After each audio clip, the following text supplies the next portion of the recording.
Kia ora. Welcome to our next CARE presentation on the cultural context of health. I want to begin by sharing with you a small story before welcoming our guest. I'm thinking of the year 1999, and it was to a group of medical professionals that I was doing a presentation on the relationship between culture and health. And I was talking about, my own ethnographic work that sort of was introducing this idea, working with Santali communities in eastern India, that health is about spirits residing in trees. And when you cut the trees and the spirits enter from the trees into your body, and that's when you become ill. And I remember this body of physicians that were present in the room were quite appalled actually at that proposition that health could be related to spirits and could be about trees and could be about cutting down trees. So I share this story to articulate the importance of the kind of work that Professor Jackson does, and his invitation to us to think about health beyond the ideas of biomedicine and his colonizing practices, to really seriously considering the work of culture as an anchor to think about health and to think about the relationship between health, well-being, and people's everyday practices. I got to know Mark while we were serving together with the WHO Europe Cultural Context of Health Advisory Group that he chaired. And what was really amazing about Mark's leadership within that context was his ability to bring together a wide variety of thinkers thinking about culture and health, and really pointing to the seriousness of the issue in terms of centering the notion of culture within the broader context of health. So Professor Mark Jackson is Professor of the History of Medicine and Research Theme Leader for Medical Humanities at the University of Exeter. He's Director of the Wellcome Center for Cultures and Environments of Health at the University of Exeter. And at CARE, we look at the work that Mark's Center does as a site of inspiration for us, particularly in terms of thinking about how do we seriously consider questions of human life, livelihood, sustainability, environment, and connect all that to questions of health and well-being. Mark is a physician by training, which actually makes him an important advocate for all those of us that are trying to center culture in the conversations on health. After qualifying in immunology in 1982 and medicine in 1985, he pursued research on the social history of infanticide and history of feeble-mindedness at the University of Leeds and Manchester. He's published widely, and his recent research and writing has focused on the history of allergic diseases such as asthma, hay fever, and eczema in the modern world, and on the history of stress. I'm sure for those of you that are looking at the ways in which chronic racism plays out in creating health impacts mediated through stresses, you would find his work to be a very important anchor. He's currently writing a book that he shared with us very generously yesterday on the history of the midlife crisis, looking at the midlife crisis as an inflection point in the treatment of health as life course. Some of his publications include Newborn Child Murder, Women, Illegitimacy and the Courts in 18th Century England, The History of Medicine, A Beginner's Guide, and Stress in Post-War Britain, 1945 to 85. He has served as Senior Academic Advisor, Medical Humanities to the Wellcome Trust, and as Chair of the Wellcome Trust History of Medicine Funding Committee from 2003 to 2008, and the Research Resources Funding Committee from 2008 to 2013. He's currently Chair of the History Subpanel for REF 2021, is a member of the WHO European Advisory Committee on Health Research, and as I said earlier, chairs the WHO European Expert Group on the Cultural Context of Health. In 2018, Mark was awarded the Royal Society Wilkins Burnell Medawar Medal for his contributions to the history of science and medicine. It really is an honor to be in the presence of such greatness. Most importantly, though, greatness, and I really, in my heart of hearts, believe this, is not about residing in the ivory tower. It is about engaging in the real world, in the real politics, and in making change through performance in the real world. So what I most find inspiring about you, Mark, is the ways in which you engage with the world, in your work with radio, television, newspapers and schools, and your mentorship of several scholars across the world, and in demonstrating to us what engaged theoretical scholarship looks like. I think you truly have made space for taking culture seriously in the conversations on health. Welcome, Professor Mark Jackson.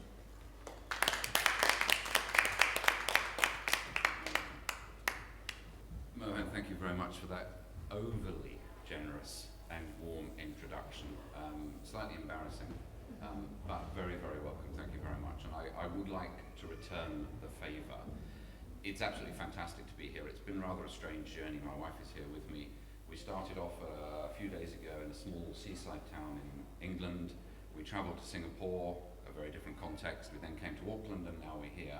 So it's a rather strange set of cultural and environmental experiences that we've had, but it's absolutely lovely to have ended up here. We met, as Mohan said, some years ago on a World Health Organization committee, and one of the things that struck me about Mohan, I think the first time we met you might in fact have been on Skype, I think, and he stayed with us for the whole 12-hour discussion for 2 days. But his insights, his political engagement, and the commitment to social justice that came through Mohan's contributions to those committees was absolutely fantastic. So it's nice to be here to see Mohan again. It's also really nice to be here with the care team. The welcome and the hospitality that you have showed Siobhan and me has been absolutely fantastic. As Mohan says, I don't pretend not to be an academic. I'm an academic. I'm interested in academic work and intellectual work in the history of medicine. But it is absolutely crucial that as academics we engage publicly, that we talk with, to, listen to, that we are part of a world, not just our world, but everybody's world. So it's delightful for me to be talking publicly. It's also really important to me to be talking in a library, and that will become apparent in a while, because I think libraries are under-recognised spaces, under-recognised environments for promoting health and well-being, and it's part of our work in Exeter that I'll be talking about, where we are looking at ways of regarding public space and cultures as assets, as enablers of health and well-being. I'm going to say something a little bit about the centre that we have, very, very, very briefly. There are two key centres at Exeter in relation to our work on culture and health. One is the Wellcome Centre, which was set up 2 or 3 years ago with a large grant from the Wellcome Trust. And the purpose of this, I'll come to the aims in a moment, but what we wanted to do was to show that, as Mohan was saying, addressing major health challenges, major environmental challenges, it's not possible to do that through biomedicine alone. We need to incorporate the insights of humanities, incorporate the insights of social scientists, incorporate the views of the people with whom we are working and living all the time. And that's one of the aspirations of the centre, is to reduce that distance between academic work and the public world and engage in new ways. The second centre, which is part of the Wellcome Centre, is the WHO Collaborating Centre on Culture and Health, and this is led by Dr. Felicity Thomas and me, and we have a number of scholars working on a number of projects trying to encourage the WHO to engage seriously with culture. The recognition, getting the WHO to recognise that culture is a serious aspect of health, that we need to take it into account when we're developing health policies. The aims of the Wellcome Centre are in some ways very clear. We want to look at the ways in which individual and collective health and well-being are shaped by cultural contexts, environmental conditions and social relations in the past and the present. I'm a historian of medicine, and I'm interested in the ways in which the documented history and the unfolding history shape our lives as well. But we also want to go beyond that, not just to explore the history, the culture, the social dimensions, but also to provide evidence for cross-sectoral policies to help create and sustain health. And this is one of the reasons why I like working with Mohan and others at the WHO, because it's an opportunity for us as academics to make our work applicable to the world. Of course, that work in some ways, the work we do on cultures and environments of health and cultural contexts, raises questions about what we mean by culture, and that is contested. Many definitions of culture will start with the UNESCO definition. This is somehow often the grounding for our understanding of culture, the spiritual, material, intellectual, emotional features of society or a social group, and encompasses, in some discussions, culture just means art or literature. We're talking about it, and UNESCO refer to the fact that this refers also to lifestyles, ways of living together, value systems, traditions and beliefs. I think that definition has been formative in some ways, but it is also lacking in some ways. It tends to be a very static definition of culture, a very homogeneous definition of culture. We talk about cultures, we talk about traditional Chinese medicine, for example, as if it is neatly bounded and never changing.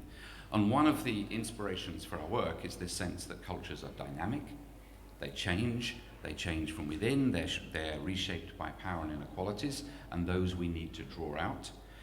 They're characterized by diversity. There is often not a single culture, and by bounding culture in that way, we are disabling ourselves from engaging with people.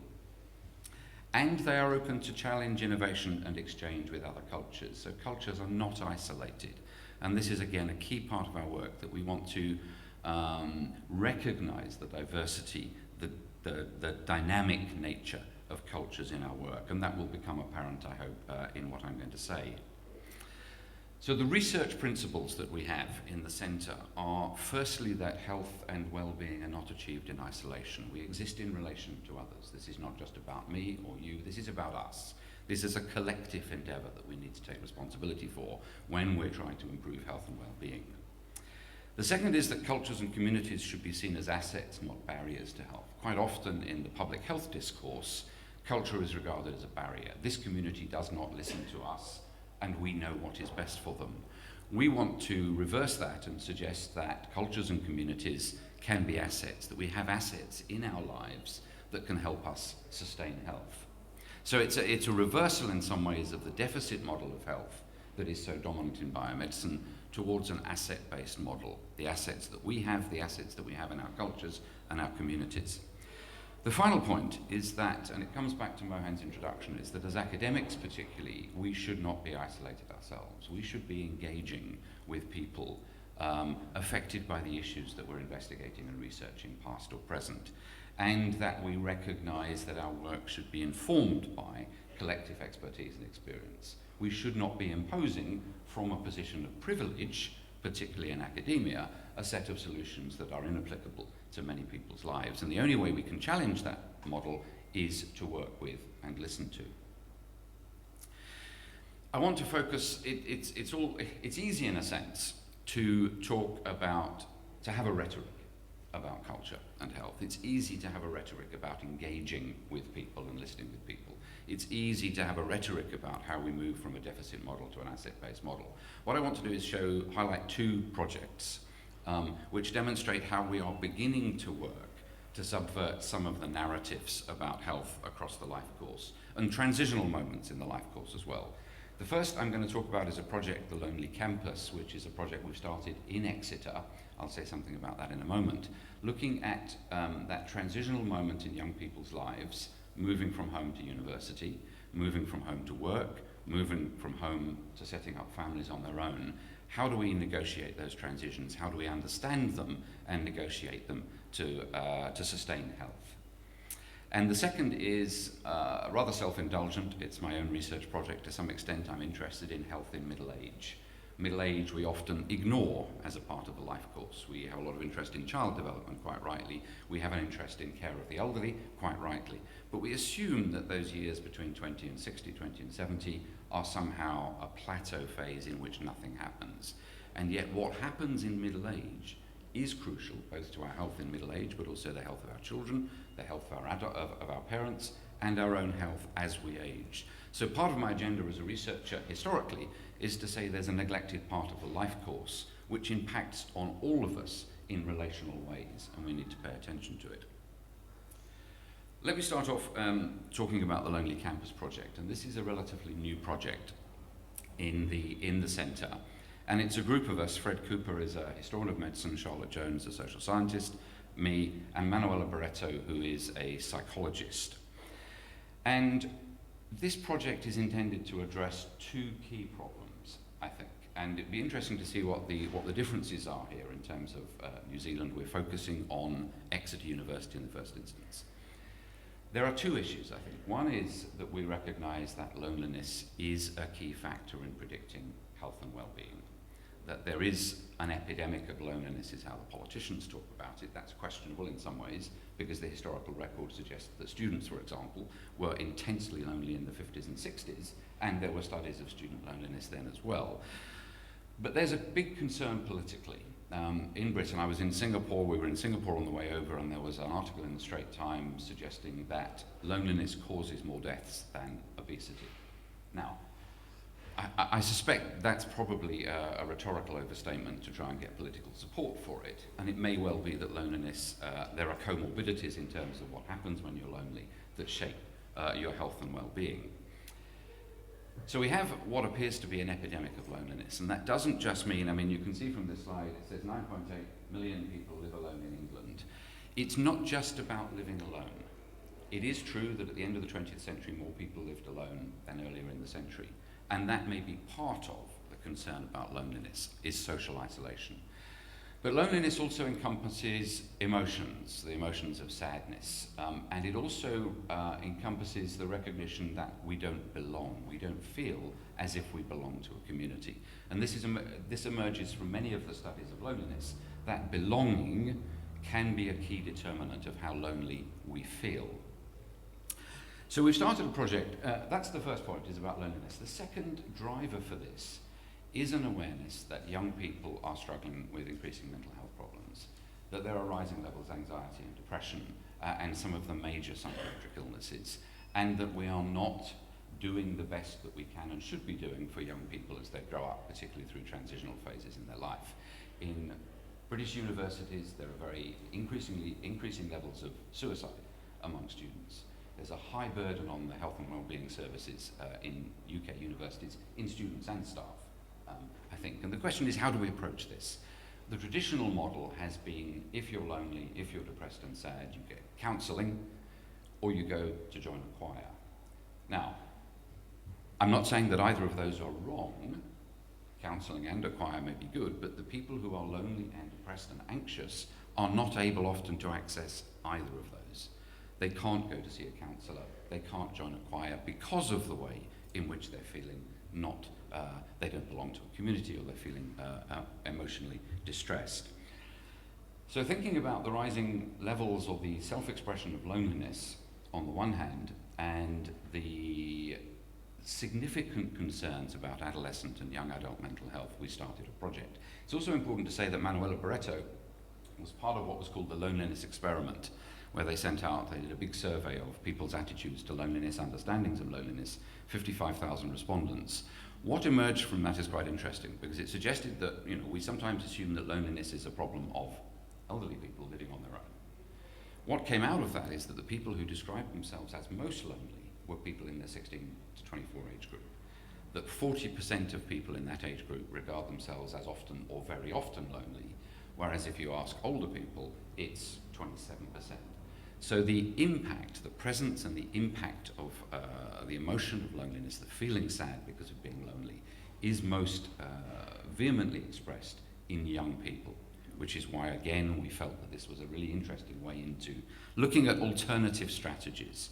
So rather than saying counselling or medication on the one hand, or simply join a choir, which are really models imposed by people like me, by a middle-aged man saying this is what you should do. What we decided was to invert that and invite the students in to tell us what it's like to live on campus, to tell us about their feelings of belonging, to tell us about their feelings of loneliness. So we've done a number of things. We've started some engaged research workshops led by Fred Cooper and Charlotte Jones, where we're inviting students in, not just to say, are you lonely or not, but to say, what's it like to live here? What's it like to be part of the community, the university community? How does that fit with being part of a university town? And how can we begin to think through where you're lonely, how you're lonely, when you don't feel lonely? How might we begin to challenge some of the structures and environments of the university so that we can mitigate the effects of loneliness? That's really very early work. It's ongoing. What we are beginning to do is draw in students into those discussions, not to identify loneliness as a medical problem, but to say this is a problem of how we live and where we live, and we need to work together to challenge that so that we can find assets that we have that can challenge loneliness. So one phase is that we want to work with students. We don't want to tell students to go and do this or go and do that. We want to listen and work with them to develop structural changes in the way universities operate to mitigate the effects of that transition from school and home into university, for example. And we have to remember that for many UK universities and universities around the world, these are now global institutions. Exeter University in some ways is a privileged university, but it is becoming more culturally diverse, more multicultural. Students are traveling from different parts of the world, from very different cultural backgrounds. And again, the imposition of a model that says counselling or choir does not recognise the cultural differences of the student population that is coming. And that's really key, again, that we want to engage students from different backgrounds, because there will be different solutions, there will be different challenges and solutions depending on the cultural background from which the students come. The second and third dimensions of the work we're doing, as Mohan said, we work with the WHO. We have been commissioned by the WHO to synthesize existing research on youth, culture and loneliness. And part of the aim of this is to understand more broadly, geographically and geopolitically, what it might be in structural terms that shapes loneliness or identifies loneliness. Is it just about living alone? Is it about belonging? Is it about the sort of cultural tensions that there are in different parts of the world? So we have, this is led by Fred and Charlotte, myself, Manuela and Pamela Qualter from Manchester, who were responsible for, as well as Christina, with the loneliness experiment. And what we want to do is provide an evidence base for the WHO to begin to think about culturally specific approaches to loneliness in different places. The second, again, and this is very small scale, one of the things I was talking to Mohan and the care team last night is about how you do local initiatives, but how you then scale them up. This again is another local initiative. We've set up an Exeter Loneliness Network where we invite anybody from anywhere, locally and regionally, to come in and join us to think about how lived experience can be incorporated into ways of mitigating loneliness. And again, that is that's an emergent program. It's driven by an intellectual desire to understand loneliness, but it's driven also by an understanding that the academic approach is not going to uncover how loneliness affects people's lives or how they understand it. So we've also done two other things. One is we've commissioned 3 performance artists, Jane Mason, Andy Barrett, and Natalie McGrath, to develop, these are 2, one dancer and 2 creative dramatists, to think about how ways in which we can explore loneliness in different ways, not through words, but through performance. How we can look at the embodiment of loneliness in new ways and express that as a means of stimulating discussion, but also as a way itself of engaging with each other and developing collective approaches. Those 3 artists we have now, it's in conjunction with the Northcote Theatre, which is on campus.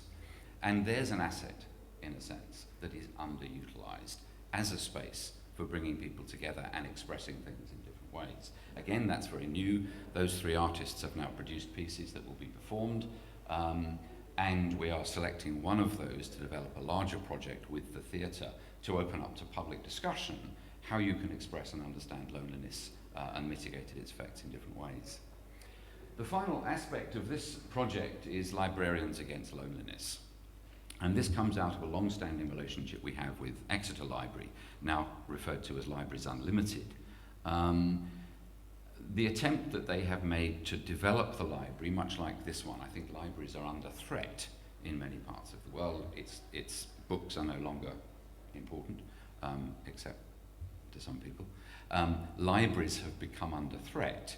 And one of the dangers of that is a very public space that is shared and part of a community is being lost. When you close a library, it's not just books that go, it's a lot of other social relations that go, can be used to address loneliness.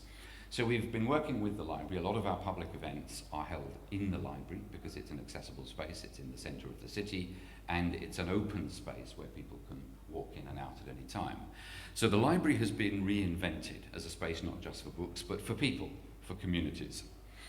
And what we have begun to recognise is that if the footfall in Exeter Library has increased dramatically as the library has changed, and what we've begun to realise, there is an asset, there is a space, an environment in which we can create social relations and enable social relations to improve health.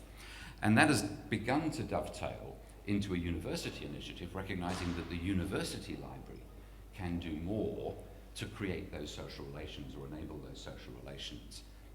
So we are now working, I mean, one of the things that started off with Exeter Library in the city, it's now being taken out to rural libraries and to the university libraries, recognising that there are people in the libraries, there are spaces in the libraries, there are ways of relating in these public spaces that can shape and encourage health and well-being. That is funded by the university, partly also funded by the Wellcome Trust. What we hope is, as we develop this funding further, is that our contribution to loneliness in these ways will have a major impact on health and well-being across the life course. That's an emergent project in a sense.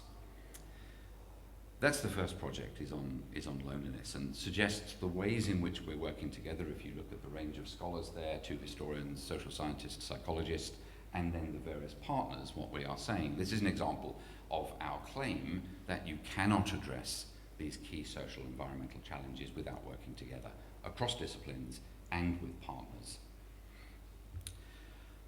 The second aspect that I want to focus on, as I said, is rather self-indulgent, partly because I'm middle-aged and want to understand what's going wrong with me. But I'm interested in middle age as a key feature of the life course that is very rarely attended to. There are some discussions in the 50s and 60s where various people say we have pediatrics as a specialty, we have geriatrics, but we don't have mediatrics. We don't have a focus within medicine or within society on what happens to us in adulthood as we transition quite significantly. Adulthood is not a plateau, it's not stagnant. A lot of things happen to us in terms of moving into the workforce, in terms of new relationships, in terms of having children, in terms of changing jobs. There are a lot of major stresses and major transitions, and so my interest is in how we understand those transitions and how we prepare for them and address them. And the importance of it isn't just about me as a middle-aged man, is that my health and well-being, our health and well-being in middle age affects our children. It affects our parents. It affects us as we grow older. So what happens in middle age can be key to the health of those around us as well. And that's why, in a sense, I'm arguing that it's important not to neglect it in some of our work. Now, my work is on the midlife crisis. I use that as a way into understanding how people behave at in middle age. And quite often you can see from this Lou Brooks sort of pop art and this board game introduced in the 1980s that the midlife crisis is often satirized and trivialized. It's made a joke of. The middle-aged man in his 40s in particular, who goes off with a younger woman, buys a new car, buys a motorbike, etc., who in some ways begins to crack up and disrupt both his own health and the health of those around him. Now, I'm saying he because generally the stereotype, the archetype of the midlife crisis has been a middle-aged man. That itself is culturally and socially determined, the fact that we only regard men as allowed to have that kind of crisis, and I'll come on to that. So the point is that quite often when people talk about the midlife crisis, it's trivialized, and it's made into some kind of joke. I think that's a mistake, because what it does is hide cover some very serious issues about the challenges and the stresses that we all face in midlife. So the book really looks at the history of the midlife crisis. Where does this notion come from, and how do we challenge some of the dominant narratives and the ways in which it's trivialized in the popular literature in particular? Now, the term was first used. It's not the notion that we go through crises in middle age is not new. You can see it in the work of Jung, for example, or Granville Stanley Hall in the early 20th century. You can see it particularly in marriage guidance counseling literature from the 30s, 40s, 50s. But the term was first used as it is the midlife crisis by Elliot Jacks, and he was a Canadian social scientist, came over to England to work at the Tavistock Clinic in the Second World War, and was a psychoanalyst by training. And he became interested both through his own clinical psychoanalytic work and his interest in human relations in what happens to people around the age of 35 or 40. And his idea was, his belief was that what happens at that moment is just as you're reaching what you think should be the pinnacle of your life, you realize you're going to go downhill and die. And that creates a crisis, that recognition that you're on the downward curve of life, that things are not going to get better anymore, but as he says, death lies beyond. And what he says that does to people is that it creates this sort of manic defense. When we realize that we are mortal, when we become aware of personal death, we try and hide it through certain types of compulsive behavior. So we want to remain young. Concern over health and appearance, the emergence of sexual promiscuity, hollowness and lack of enjoyment. These are all, he says, races against time. So at the age of 35 or 40, we begin to think that our days are numbered. We think that we haven't achieved what we want to achieve. And so we try and look for alternative ways to make ourselves feel better. That notion became popularized in a number of ways. But there are two particular ways in which middle age and the challenge of middle age were formulated, have been formulated through the 20th century. The first is that people see it as psychological. The midlife crisis is a crisis of identity, very much like the adolescent crisis. Some people refer to it as a second adolescence. So when you're confronted by an internal psychological challenge, you try to reinvent your identity in new ways. And that was explored, as I said, not just by Elliot Jacks in the 1960s, but already been raised by Carl Jung in the 1930s in a book, Modern Man in Search of a Soul, where he talks about his own midlife crisis around the age of 37. He split from Freud, he resigned his post, and he began to reimagine his life and what the priorities were. Erik Erikson, an American child developmental psychologist, became interested in the phases of child development, but then began to see that it's no point looking at child development unless you continue that focus on development through adulthood. And the important point about this is that it's very easy to see these as theoretical models, but they became absolutely crucial to marriage guidance and psychoanalysis in the middle decades of the 20th century, as people became particularly concerned after the Second World War, for example, in the breakdown of the family and in the breakdown of marriages. Marriage guidance counseling adopted this psychoanalytical model. Marriage guidance counseling was set up in England, New Zealand, and America, particularly after the Second World War, became very prominent. And the model that was adopted in marriage guidance counseling was this sense, this psychoanalytical model, the sense that psychologically something critical happened at midlife that shaped our behavior. The second explanation for what happens to us in midlife is biological. And in some ways, this is related to what Jacks was talking about, the sense that our bodies were now changing in ways that we didn't like, that our health was declining, that all we could see was decline and death. So this sense that there is a downward curve of life, a sort of binomial curve of life, where we develop, we hit the peak and then we decline until we die. But there's another key feature, and this is where there are gendered dimensions of our debates about middle age, is that quite often debates about women at midlife, about the individual crises that they experience, are related to their biology. That the menopause is an individual crisis, and this was framed quite often in the 1960s and 70s as the sort of biological clock was ticking. The problem with this, I'm not saying that there aren't aspects of us that are, we are aged by biology, but we're also aged by culture. And the concern about this is that it ties women to a reproductive role. It says that they are there, women, to reproduce, to have families, and at the point of menopause, they no longer have a social identity. Now that's culturally specific. I'm talking here about a Western phenomenon largely, and there are very big cultural differences in attitudes to menopause as there are in attitudes to adolescence. But the Western model has suppressed women's identity, psychological identity, and reduced it to a biological model that says once you hit menopause and you can no longer have children, you are socially redundant. And you can explain women's crises in those ways. So there's a very definite gendering to our understanding of what happens to us at midlife. Men go through a psychological crisis about their own achievement and success and power, and women are reduced to a biologically driven crisis.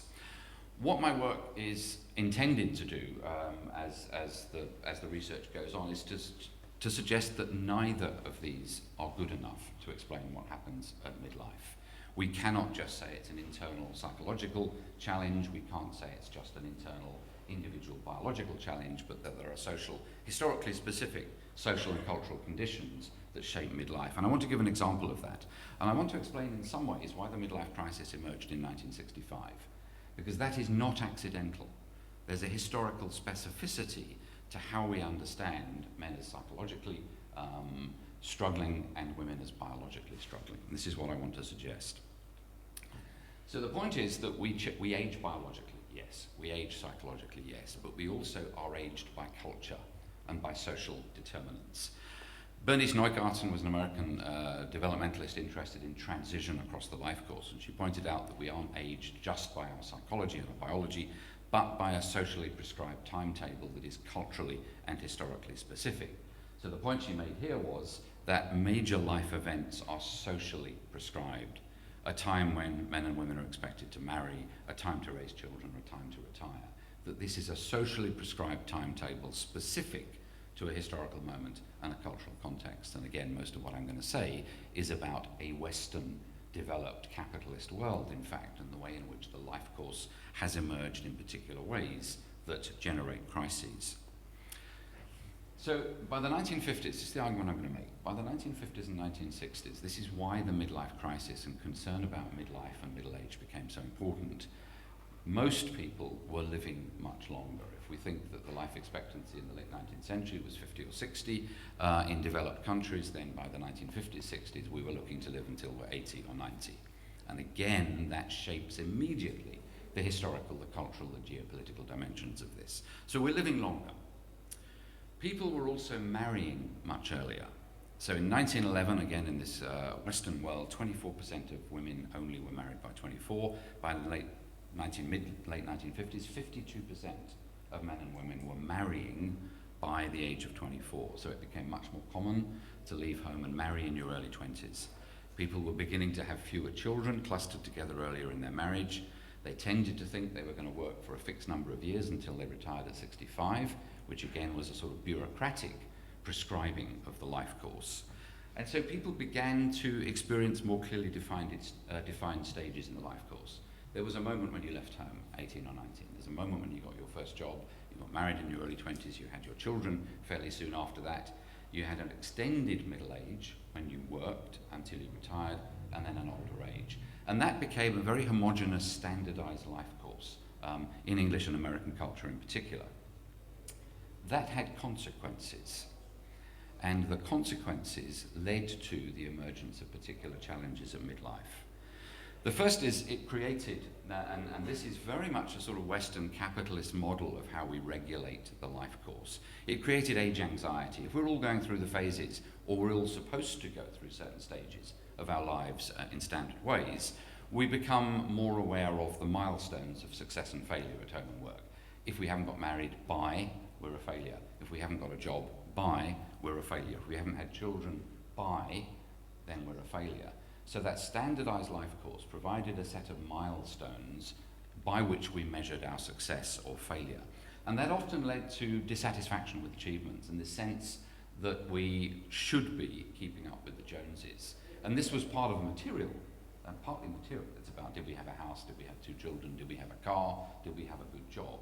So the sense of that standardized life course, that culturally prescribed life course that we should follow, led to greater anxiety about what we were achieving. And you can see this particularly in the emergence of certain commercial we all, I don't know what it's like here. Certainly in America, we have, you give a special birthday card for every year, but also for every decade. So it's a really big thing when you hit 30. My wife and I are married for 25 years. That has its own little credit, little tick, whatever it's. Silver wedding. So we measure our lives by years and decades, and as we do that, we measure our lives in terms of success or failure as to what we've achieved by a particular point in our life. And we look around us, we compare ourselves, and we begin to think maybe we haven't. The second aspect of this standardized life course is that it created particular stresses on people at middle age. The generation in the 1950s, 60s were perhaps the first, perhaps the only, sandwich generation, where they were caught between adolescence and what people called senescence. So if you imagine somebody in the 1950s or 60s getting married at 20, having their children by 24, by the time they're 40, the sort of archetypal midlife crisis age, their children are going through adolescence, their parents are retiring and becoming iller, and that middle-aged cohort is caught between looking after themselves, looking after their children, looking after their parents. So immediately that midlife crisis becomes relational. It's not just about what's going on in my head or my body, it's about a set of complex social relations that create certain stresses. The second feature of that generation of people at middle age in the 50s and 60s is that they were subject to severe financial pressures, partly driven by longevity. So if you look about the age at which people were expected to inherit, in 1891 most people would inherit by 37 because their parents would be dying in their 50s, 60s. By 1946, most people were inheriting at the age of 56, after their children had left home, after perhaps they had faced the most financial problems in their lives. I'm not saying that we always want to have money, but sometimes the argument here is that people didn't inherit it when they needed it. At those times of critical financial pressures, they inherited much later when perhaps the pressure on the family and on them was less. And then of course there were concerns, and again this is gendered in lots of ways, about what happens when women in particular no longer have children, when their children leave. Now again that's gendered. I don't think that it should be. I think this should be, again, a collective family approach to this. But a number of people pointed out that by the 1950s, women could live for a further 52 years after the birth of their last child and many years after menopause. And that recognition led, particularly to some women and perhaps to some men, thinking, is this all there is? I've got another 50 years to spend with this miserable man. I've got another 50 years in which I want to do something different and reconstruct my life in some kind of ways. So the elongated life course, the standardized life course, led to the fact that people began to see a longer future for themselves and to challenge what they had and how they responded to it. This led in many ways to people beginning to take stock. This is part of Elliot Jack's approach. But as you have a standard life course, a set of milestones against which we measure ourselves, and a sense that we have a longer life that we want to fulfill some of our ideals, we begin to take stock.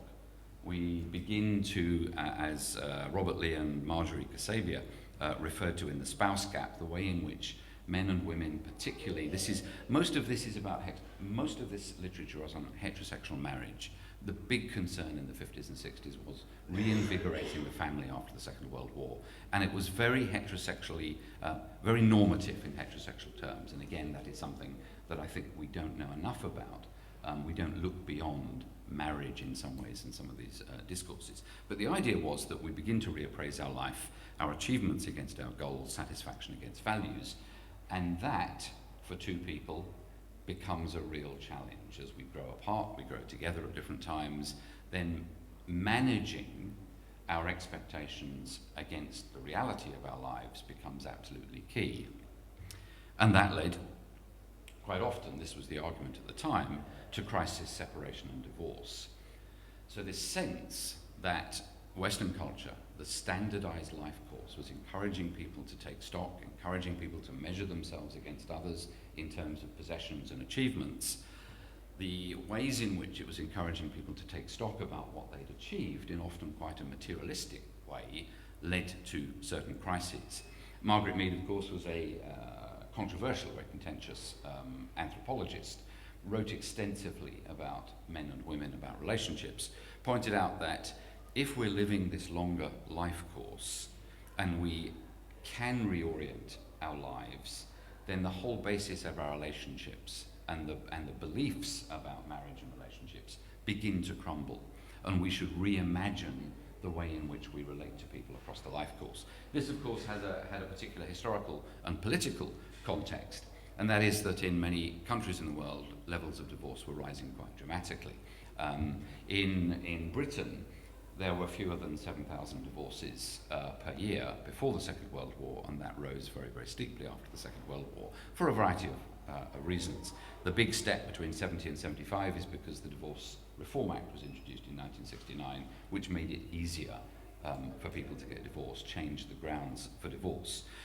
So the context, again, this is historically and culturally specific, the context for concerns about what happened at middle age, about what happened at midlife, was a concern about family stability after the Second World War.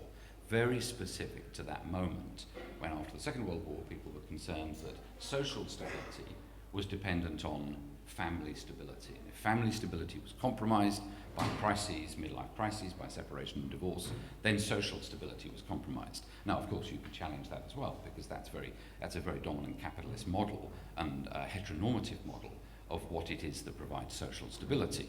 One of the concerns that people had economically was that if families break up, if financial stresses increase, then the capitalist economy is no longer sustained in some ways. And so the concern, particularly of the global West, was to sustain the family in a very narrow form and to sustain marriages to ensure economic stability.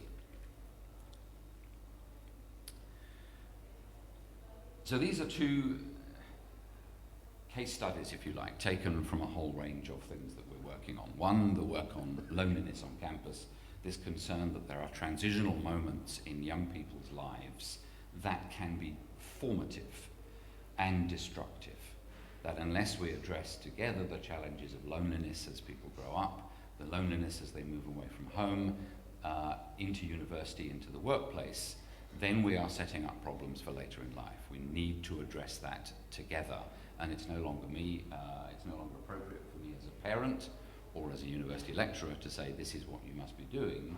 This is something that needs to be done collectively about structural inequalities, about the ways in which we are working with young people in a very different culture to enable them to sustain their health across the life course.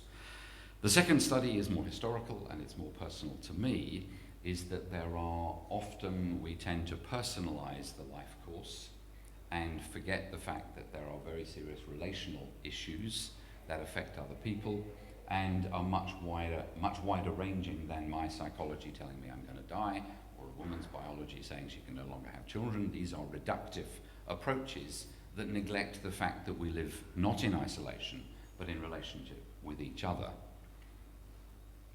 So, I think in conclusion, those two cases, I hope, reiterate two big points for our research.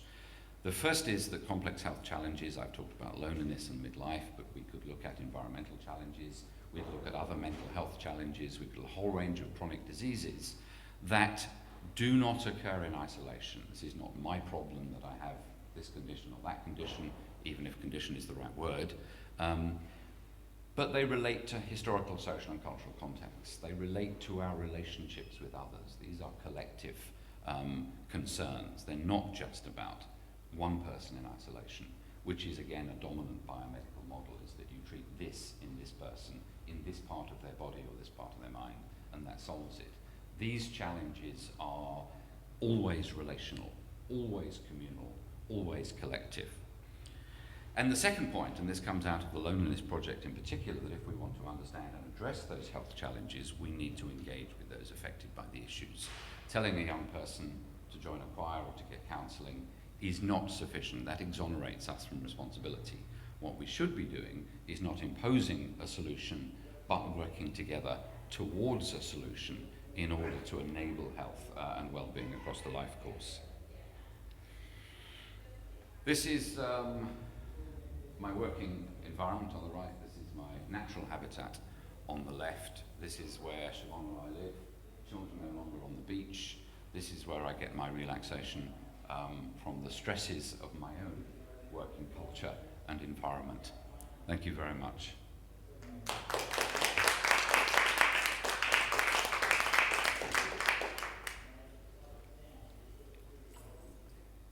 Let's open up the floor to questions. Can we have the mic passed around?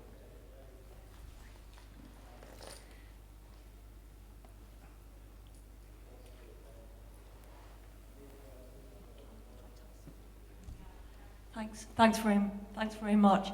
I'm fascinated about both of your two, apparently, in some senses, apparently quite distinct projects, but something that's really interesting me is the intersection of them. So the notion of how much loneliness feeds into Yes. a midlife crisis. Yes. And I'm wondering if in your own work so far you can say a little bit about that and how much, I'm thinking, for example, of some of your really interesting statistics about the nature that, with people getting married younger and therefore, and having children, one might assume that therefore, yes, it's about the age it's about middle age when children are leaving home and you've got the empty nest syndrome and so on. So I think those two, the intersections of those two projects is, fascinating. So, thanks. It's a really good point, and I presented them separately, but you're right. I think one of the challenges is actually to see how they integrate. There are various ways in which we can approach that. One is that part of the argument about the midlife crisis is that it's a crisis of coincidence. It's a crisis of timing, that I'm going through a particular stage in my life course at the same age as an adolescent is going through a particular stage of their life course. We assume quite often that the adolescent crisis generates crisis in parents, but it may be that the parental crisis is generating some of the challenges in adolescents as they're rebelling. So in some ways we need to see them as connected anyway, because of the coincidence of timing quite often. The other issue, the sort of implication there is that how we transition through adolescence will determine how we also manage adult life and onwards into older age. And this is why, in a sense, me picking them out as separate is problematic, because they do relate to each other very, very clearly, both in individual life course terms and in intergenerational life course terms. So it's arbitrary for research purpose in some ways to separate them. And so we have a task here, I think. There's a lot of talk about improving health across the life course. It's a big WHO initiative following the Minsk declaration that we encourage health across the life course. But what does that mean? How do we go beyond a project on adolescent life transitions, for example, and a project on midlife, and a project on care of the elderly, to recognize the ways in which they interrelate individually, collectively, and intergenerationally? So the challenge, you're absolutely right about, I think. What we hope, I suppose, in a centre is that we can build a critical mass and a set of relations that enable us to see these connections, not to see them in isolation, but to see them within a social and cultural context and in a cross-life course context. But there are big challenges in doing that, I think. And it's partly about expertise, it's partly about our capacity to do that, but it's also our willingness to go beyond our disciplinary boundaries, to go beyond our age frames, and see this as a set of relations across life that are changing as the historical context changes, as we age and as we grow. I don't know if that answers it, but it's a really key point. It's an absolutely key point.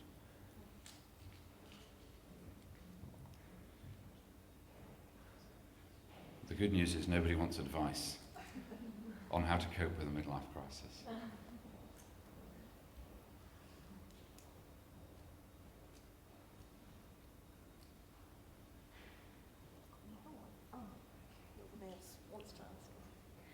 Keep going. Sorry, That's all right. I will ask one other one. Thank you. And it was to do with, I've completely forgotten what it was to do with. It'll come back to me. Sorry. Oh, good. I was wondering how far into the present you're taking the study on midlife crisis. I was thinking of, I lived in Scotland, 80s, 90s, and Yes. 21st century, and the amount of work that's done, and the mental health movement, Yes. and the women and health movement. Just wondering, of course it's hugely wide, but Yes. just wondering how far up to date, if you like, to bringing the study. Yeah, that's a nice question, because I'm interested in our current understandings of middle age and midlife, and the slide I started off with is very much a 1990s, 2000s approach to trivializing or understanding the midlife crisis in certain ways. My own work at this stage, the book is largely about the 1950s, 60s, 70s, because I'm trying to understand where the notion came from, what it is about that particular time period and the cultural specificity that made our experiences of midlife become formed in those kinds of ways. That's what I'm doing at the moment. The interesting thing is that if you take that, the argument I'm making is the 1960s, 70s are particular. That is a particular historical moment in which the challenges of middle age emerge in very distinctive ways in Western culture in particular. What happens after that, and I would love to do this as a follow-on project, is in fact that many of those social relations and that standardized life course begin to break down. People begin to marry at later ages. They choose when to have their children in different ways. Those milestones begin to be challenged in new ways. The notion of the sort of heteronormative marriage as the key driver of understanding middle age begins to be reshaped as well. And so what emerges in the 1980s, 1990s is a very different set of concerns about how we age, and a different set of understandings in relation to the historical context. What is interesting for me is that even though relationships are changing, even though families are changing, even though this idea of the nuclear family becomes contested and begins to break down, the notion of the midlife crisis as a popular term sustains its value. Now, I guess as a historian I shouldn't predict the future, but as social and family structures change, then the popularity and the force of the midlife crisis might well change.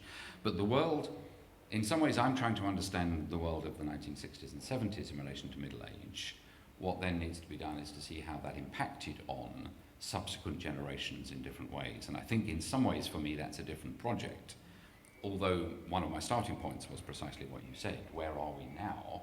And how do we understand midlife now? It's also personal in some kind of ways. You know, my parents got divorced, and I could say it was my father's midlife crisis, my mother's menopause. I could put a number of arguments together about that.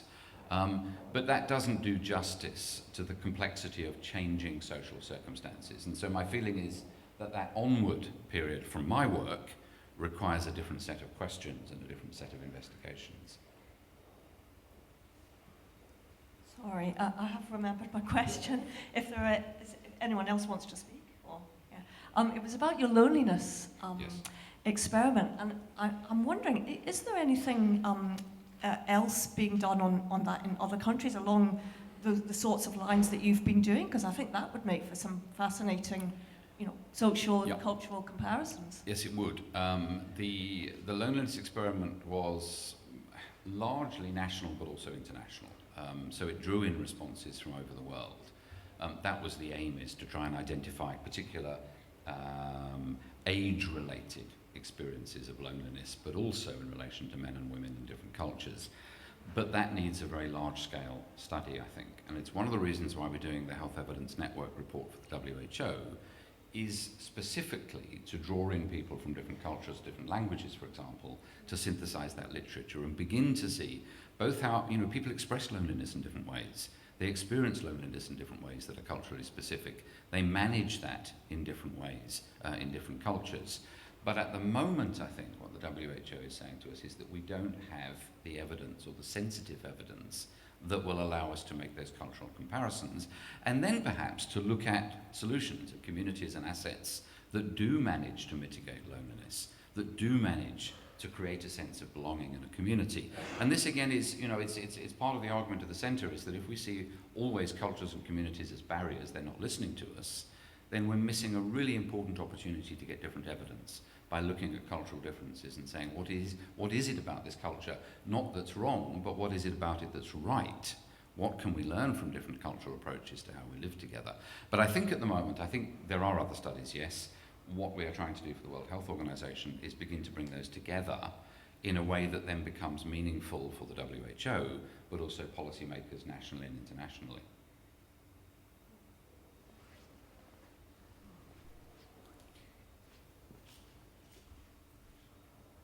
Thank you for that exciting presentation, Mark. And what was really powerful is the ways in which these projects that are so distinct yet are interconnected and highlight the role of culture when you broadly think about health, you know.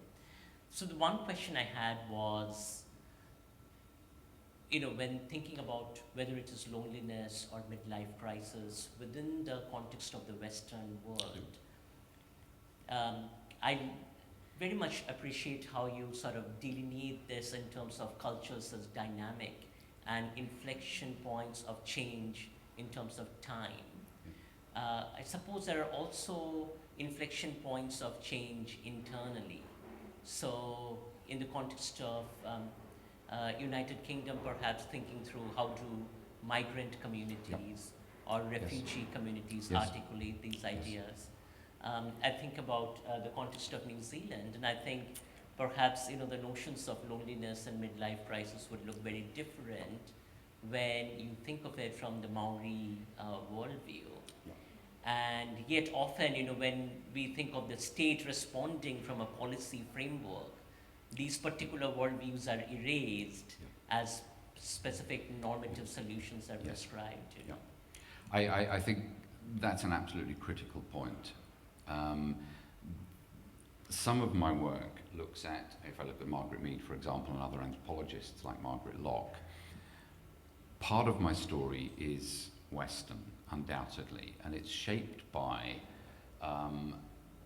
not just the individual expectations, but by the notion of an American dream, in a sense. The American dream is set up as a capitalist aspiration, and then it proves to be rather vacuous after the Second World War, and it collapses, although it's reinvigorated in various ways.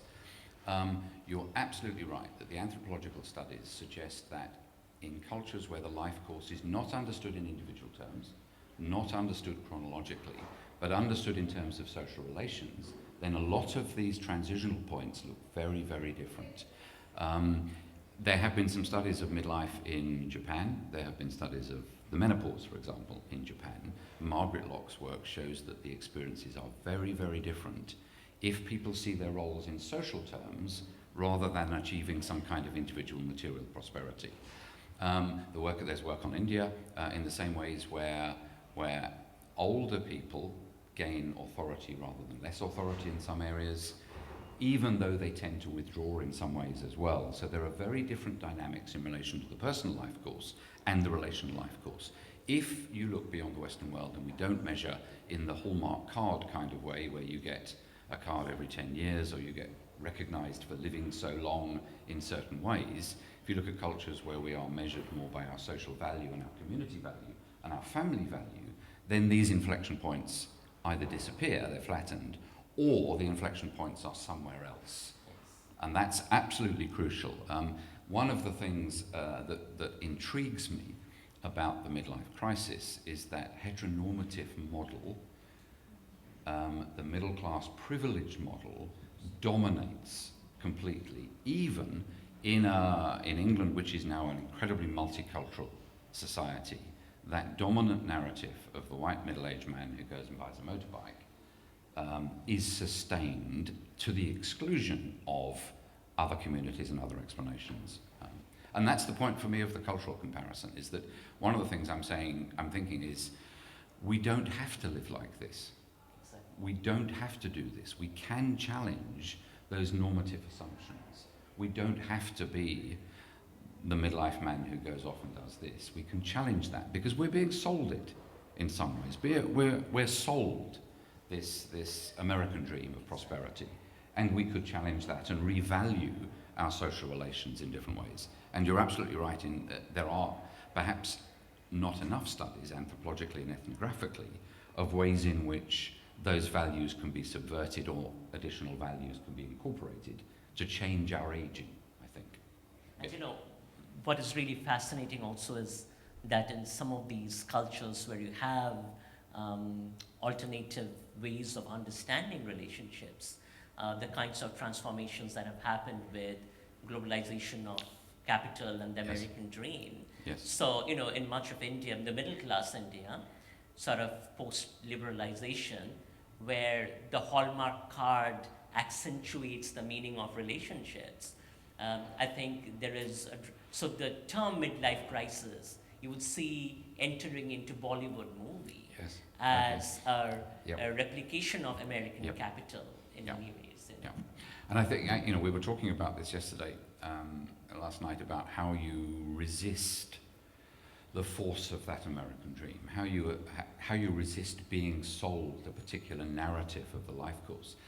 That actually, I mean, historically, I'm cynical or skeptical about how we can do that, because the evidence is, if you take a country like Japan, for example, traditionally very high divorce levels in the 19th century, restrictive legislation led to falling divorce levels and then rising like most Western countries. If you look at Japan, some of the discussions about Japan where family structures are very different, where the life course is understood very differently, prior to Westernization, nobody would talk about a midlife crisis. Nobody would envisage their life in those individual terms. Your identity was related to your social value or your community value.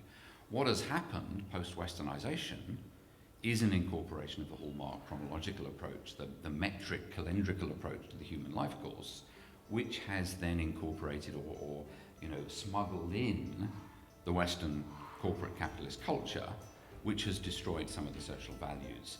So I think the challenge is, how do we, well, the problem is, how do we challenge that model that dominates our evaluation of ourselves and of those around us? And I think that's very difficult, because historically you can see the ways in which, even though we know that the dream we're being sold is empty, we still buy it.